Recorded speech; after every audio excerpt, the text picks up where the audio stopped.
भन्ने छ। यसमा मैले एउटा कुरा गरौँ भन्ने लाग्छ। अहिले एउटा फ्याक्चुअल कुरा के हो भने कस्तो बेलामा जब आयो विश्व नयाँ किसिमको ओल्ड अर्डरमा हिँड्न लागेको बेलामा जनताको बहुदलीय जनवाद सम्बन्धी कन्सेप्ट र मदन भण्डारीका विचार आयो। त्यो टाइमलाइनलाई हामीले ख्याल गर्नुपर्छ। त्यो भनेको के हो भने मल्टिपोलर वर्ल्ड भत्किएर युनिपोलर पोलिटिकल वर्ल्ड अर्डर सुरु भएको त्यो बेलामा आएको यो विचार। आज पनि विद्वानहरू के भन्दछन् भने politically this world is the unipolar but economically multipolar. म त्यसमा सत्यता छ भन्ने ठान्छु। आज पनि विश्व वर्ल्ड अर्डर सिंगल पोल अथवा युनिपोलर वर्ल्डमा हिँडिरहेछ। यसको इम्प्याक्ट चाहिँ हामीले भनेको सामाजिक एकता सद्भाव राष्ट्रियता राष्ट्र निर्माणमा के पर्छ यो युनिपोलर वर्ल्डमा। अघि आयो सुझाव त आयो, स्टडी त धेरै कोणबाट गर्न सकिएला, वेद पढ्न सकेला, महाभारत पढ्न सकेला, गीता पढ्न सकेला, but exactly what will be the impact at present हामी स्टार्टिङ हाम्रो अध्ययन त्यहीँबाट गर्नुपर्छ। किन हामी यहाँ चाहिँ यो भावनाको कुरा गरेर केही पनि हुँदैन। मदन भण्डारीले त्यस्तो कन्डिसनमा नेपालको कम्युनिस्ट आन्दोलन र कम्युनिस्ट पार्टीलाई विश्वव्यापी रूपमा चाहिँ पराजय र परास्त भइरहेको साइकोलोजी पनि एक प्रकारले लेफ्ट मुभमेन्टभित्र लिक्विडेसनको एउटा हावा गुज्रिरहेको बेलामा यो बाँच्छ, यो अगाडि बढ्छ, यसलाई हामी मजबुत बनाउन सक्छौँ भनेर विश्वास भर्नुभएको र त्यसको लागि केही बेसिक प्रस्तावना सहित हामी नेपालमा कम्युनिस्ट आन्दोलनलाई लिएर जान सक्छौँ भनेर दिएको एउटा दृष्टिकोण। त्यो दृष्टिकोणले त्यसले सामाजिक एकताको कुरा पनि गरेको छ, त्यसले सद्भाव र राष्ट्र निर्माणको कुरा गरेको छ, तर नयाँ कोणबाट गरेको छ। त्यही परम्परागत धारणालाई छोडेर नयाँ हिसाबले जानुपर्छ भनेर भनेको छ। मदन भण्डारी के भन्नुहुन्थ्यो भने म उहाँसँगको सहकार्यको म सम्झना गर्छु कि बौद्धल आउने बित्तिकै त्यसबेला म विराटनगर कोशीमा थिएँ। धनकुटाको एउटा कार्यक्रममा उहाँ आउनुभयो। हाम्रो कोशी स्तरको कार्यकर्ता भेला थियो। त्यहाँ आउनुभयो र उहाँले हाम्रो सम्बन्धका बारेमा परराष्ट्र रिलेसनका बारेमा लामो व्याख्या पनि गर्नुभयो। त्यसको मोटो कुरा के थियो भने सार कुरा चाहिँ हामी किताब र यान्त्रिक कुराबाट चाहिँ समाधान खोज्ने कि वास्तविक जीवनबाट खोज्ने। जीवन चाहिँ मेन कुरा हो, किताब हो। हाम्रा त्यसभन्दा अगाडिका शास्त्रहरू कसरी लेखिन्थे? संसारभरिका श्रमिकहरू सबै हाम्रा मित्र हुन्, संसारभरिका समाजवादी देश हाम्रा मित्र हुन्, संसारभरिका पुँजीवादी देश हाम्रा प्रतिद्वन्दी वा बैरी हुन्। त्यो संसारभरिका समाजवादी देशले हाम्रो देशको कम्युनिस्ट पार्टी आन्दोलन र यो प्रजातान्त्रिक आन्दोलनलाई के मद्दत गर्यो? हाम्रो आफ्नै बुद्धिले हामीले काङ्ग्रेससँग एकता गरेर हामीले वरिपरिको छिमेकीहरूको चाहिँ के भने सपोर्ट र सद्भाव लिएर कसरी हामी यो चाहिँ के भने पोलिटिकल चेन्ज गर्यौँ, यो चाहिँ मुख्य कुरा होला नि। त्यसमा यान्त्रिक किताबबाट होइन, सृजनशील जिन्दगीको यथार्थ नियमबाट चाहिँ हामीले समाधान खोज्नुपर्छ। यो मैले जानेको मदन भण्डारीको मुख्य विश्लेषण, मुख्य आधार भनेको चाहिँ उहाँको भनेको उहाँले जीवन्त तथ्यहरूबाट निष्कर्ष निकाल्नुपर्छ भन्ने उहाँको धारणा। यतिखेर हामीले त्यो कुरा गर्न सकिरहेको छौँ कि छैन? त्यो गर्न सकिरहेको छौँ कि छैन?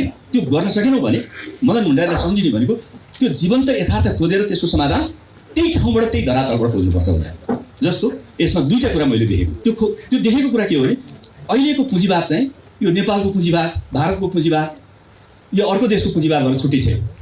This is a global political system, global economic system. यसलाई छुट्टै खोजेर पाइँदैन। यो इन्टरकनेक्सनमा बाँचेको छ, एक र अर्कोसँग यो अलग छैन। त्यसले हाम्रो नेपालको राष्ट्रिय एकतामा राष्ट्र निर्माणमा के प्रभाव पारेको छ त्यसलाई जोडेर हेर्नुपर्छ। त्यसलाई आइसोलेसनमा हेर्न मिल्दैन। किन त्यसलाई छोडेर हामी एकान्तको कुरा गऱ्यौँ भने अहिले इरानसँग वार हुँदाखेरिमा नेपालको तेल महँगो भएर हाम्रो चाहिँ जीवन चाहिँ के भने भान्सा नचल्ने भयो। अर्को साल त्यहाँको फर्टिलाइजर आएन भने हाम्रो यहाँ चाहिँ बागपानी के पनि हुने हो, महँगी कति बढ्ने भन्ने छ। अब हामी त्यसलाई आइसोलेसनमा हेर्न सक्छौँ? सक्दैन। यसलाई इन्टरकनेक्सनमा हेर्नुपर्छ। आजको विश्व यही नै, यसलाई हामीले त्यसरी हेरौँ भन्छौँ। दोस्रो चाहिँ यो अहिले आर्टिफिसियल इन्टेलिजेन्स र यो फोर्थ इन्डस्ट्रियल रेभोल्युसन पछिको नयाँ जुन टेक्नोलोजिकल एजमा हामी प्रवेश गरेका छौँ त्यसले समाजमा कस्तो इम्प्याक्ट ल्याउँछ। अघि पेपर प्रस्तुताले दुर्खिनको कुरा गर्नुभयो। जतिखेर युरोपमा सामन्ती व्यवस्था ढलेर पुँजीवादी व्यवस्था प्रवेश गर्दै थियो, सामन्ती व्यवस्थाका समाजहरू बडा सिम्पल थिए, गाउँबाट माइग्रेसनै हुँदैन थियो, एक ठाउँ बस्थे। त्यसमाले त्यो समाज कस्तो थियो भन्दा एक प्रकारको साधारण समाज थियो। त्यो साधारण समाजभित्र उनले मेकानिकल र अर्ग्यानिक समाजको दुईवटा चित्रण गरे। पहिलाको समाज सिम्पल थियो, अब डिभिजन अफ लेबर आएपछि यो समाज कम्प्लेक्स भयो। किनभने इन्डस्ट्रीले के ल्याइदियो? इन्डस्ट्रियलाइजेसनले कसैले सिओको काम मात्रै गर्ने, कसैले के को काम मात्रै गर्ने, कसैले के मात्रै चलाउने मेसिन, स्पेसलाइज्ड मेसिनको एजमा आइसकेपछि यो बढी विशिष्टीकृत जटिल उनले अर्थशास्त्रीहरूको पनि खण्डन गरे। अर्थशास्त्रीहरू केवल यसले कारखानामा विशिष्टीकरण गर्छ र उत्पादन बढ्छ भनेर व्याख्या गरिरहेछन्। म त्योभन्दा पर देख्छु।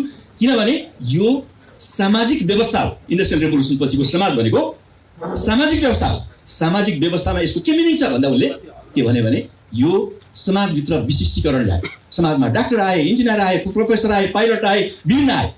यो कारखानामा मात्रै यसले चाहिँ के भने विशिष्टीकरण गरे होइन, समाजमा स्पेसलाइजेसन ल्यायो र त्यसको बिचमा डिभिजन र नयाँ प्रकृतिको एकताको खाँचो पर्यो। अब नयाँ यो आर्टिफिसियल इन्टेलिजेन्स र यो डेटा क्यापिटलिजमले झन् धेरै समाजलाई पोलराइज पनि गर्दैछ, कन्ट्राडिक्टरी भनेर पोलराइज गर्दैछ र नेसनलिजम पनि अब एथिक नेसनलिजममा चाहिँ त्यसलाई मिनिमाइज गर्छ त्यसले साना साना इस्युजमा मान्छेलाई डिभाइड गरिरहेको छ ग्लोबल्ली। यस्तो बेलामा हाम्रो त्यो नेसनलिजमको अथवा हाम्रो एकता कसरी लाने बढी यसले चाहिँ के गरिरहेको छ भने अहिलेको न्यू टेक्नोलोजीले समाजलाई ब्रोडर नेसनल उसबाट सानो ठाउँमा चाहिँ झारिरहेछ, साना ग्रुपमा चाहिँ यसलाई चाहिँ ल्याइरहेछ हो। यो चिजतर्फ अहिले मदन भण्डारी भएको भए कसरी व्याख्या गर्नुहुन्थ्यो? मदन भण्डारीको त्यो अभाव त हामीले पुरा गर्नु पर्यो। यसलाई नयाँ हिसाबले आजको यो आवश्यकतालाई पुरा गर्नुपर्छ, किनभने यो आज चाहिँ अहिले मेटेरियल लेबरबाट चाहिँ इमेटेरियल लेबरमा गयो। अहिले कन्सेप्टै चेन्ज भयो। पहिला भौतिक काम गर्ने मात्रै लेबर मानिन्थ्यो, अब डिजिटल वर्क गर्ने इमेटेरियल लेबर चाहिँ आजको प्राधान्यता बनेर गएको छ। डिस्पोजेबल लेबर चाहिँ प्राधान्यता बनेर गएको छ।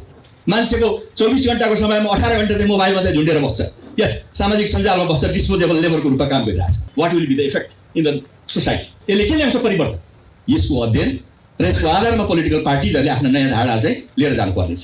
र अन्तमा म एउटा कुरा भन्न सक्छु, 2006 सालमा नेकपा बन्दाखेरिमा 3टा कुरामा चाहिँ हामीले पार्टी बनाएर पार्टीको पार्टी भने सामाजिक अर्गनाइजेसन, पोलिटिकल यो चाहिँ सोसल अर्गनाइजेसन। सोसाइटीमा 3टा कुरा, जीविका, त्यसको लागि उठाएको मुद्दा जनवाद या लोकतन्त्र, दोस्रो मुद्दा, तेस्रो राष्ट्रिय। काङ्ग्रेसले पनि त्यही भन्यो, प्रजातन्त्र, समाजवाद र राष्ट्रिय, एउटै मुद्दा। यो 3टामा के फरक आयो भन्दा जीविकाको मुद्दालाई मैले आज हेर्दा त्यो बेला 90 to 95% मान्छेहरू अन्डर द पोभर्टी लाइन थिए, लेस देन 1% मान्छेहरू एजुकेटेड थिए। अस्पतालमा गएर उपचार गरेर बाँच्ने अथवा बाँच्न पाउने मान्छेको सङ्ख्या एकदमै न्यून थियो। प्राकृतिक रूप हिसाबले उपचार गर्दा गऱ्यो, झारफुक र उसले चाहिँ बाँच्यो, नभए मान्छे मर्थ्यो।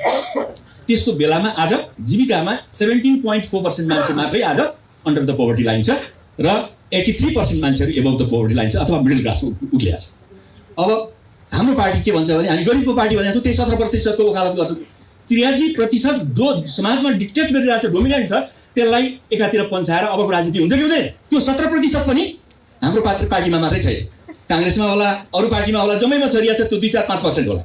त्यो बेसमा आजको बहुमत ल्याएर कुनै एउटा पार्टीले ल्याउँछ, हाम्रो कन्सेप्चुअल चेन्ज ल्याउँ पहिलो। दोस्रो लोकतन्त्र, जनवाद। त्यो बेलामा लोकतन्त्र भनेको गोर्खापत्र पढ्न पाउने मात्रै थियो, रेडियो नेपाल पनि आएको थिएन, अरू केही थिएन, पत्रिका छाप्न पाइँदैन थियो, प्रिन्टिङ प्रेस थिएन होला नेपालमा, इन्डियाबाट आउँथ्यो होला अलिअलि किताब छापिएर आयो भने। आज हात चाहिँ मोबाइल छ र this is the mobile democracy, everything यहाँ छ। संसारभरिका मान्छेसँग कुरा गर्न केही पनि गर्नु पऱ्यो भने तपाईँले यहाँ छापिदिनुहोस्, हालिदिनुहोस्, this is the printing press. अनि यस्तो बेलामा त्यो बेलामा पार्टीहरू भूमिगत हुनु पर्थ्यो, किनभने राज्य चाहिँ के भने आतङ्क थियो, गोप्य भएर काम गर्नु पर्थ्यो। त्यस कारणले डेमोक्रेसी पार्टीमा चाहिँ दिन्छ है धेरै, राज्यले नदिने भनेर हामी मान्छे तान्थ्यौँ। आज राज्यले भन्दा अथवा समाजले प्राप्त गरेको डेमोक्रेसी भन्दा पनि तैँले चाहिँ प्रयोग गर्न पाउँदैनस्, यहाँ लेख्न पाउँदैनस् भन्यो भने आजका नयाँ पिँढी पार्टीमा आउँछ आउँदैन? यसको एक्सप्लेनेसन गर्नु पर्दैन? हामीले हिजो पढेको मात्रै, हिजो देखेको मात्रै डेमोक्रेसी हुन्छ? This should be defined newly. तेस्रो राष्ट्रियता। त्यो बेलामा कोलोनियल क्यापिटलिजम थियो हाम्रो छिमेकमा, भारतमा पनि पहिला त्यो केही वर्ष अगाडिसम्म ब्रिटिसको कोलोनी। अरू देशहरू इन्डोनेसिया डच कोलोनी थियो, उत्तरपट्टितिर मलेसिया ब्रिटिस कोलोनी थियो, चाइना जापानको कोलोनी थियो, कोरिया जापानको कोलोनी थियो, अफ्रिका सबै युरोपियनका कोलोनी थिए, ल्याटिन अमेरिका युरोपियनका कोलोनी थिए। कोलोनियल माइन्डसेटबाट हामी राष्ट्रियताको व्याख्या गर्छौँ। हाम्रो देश पनि कुनै दिन गालिन्छ कि अर्को देशले खाइदिन्छ कि भन्ने।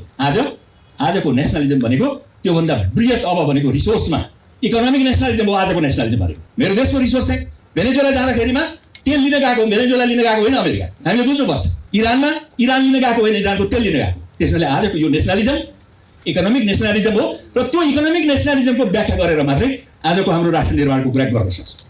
What are the sources of our country?